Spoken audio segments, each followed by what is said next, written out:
តូចយំជើងភ្នំសំពើស្រណោះស្រែស្រូវ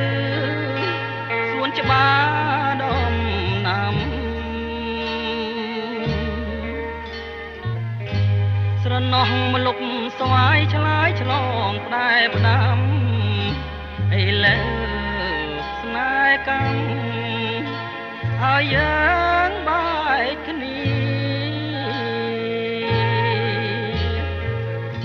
បងព្រាត់ពីមុំ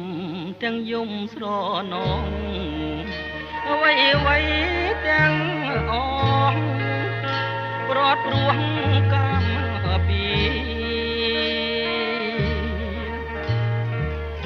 ស្នេហ៍យើងនៅស្មោះចំពោះនឹងគ្នាតែកម្ម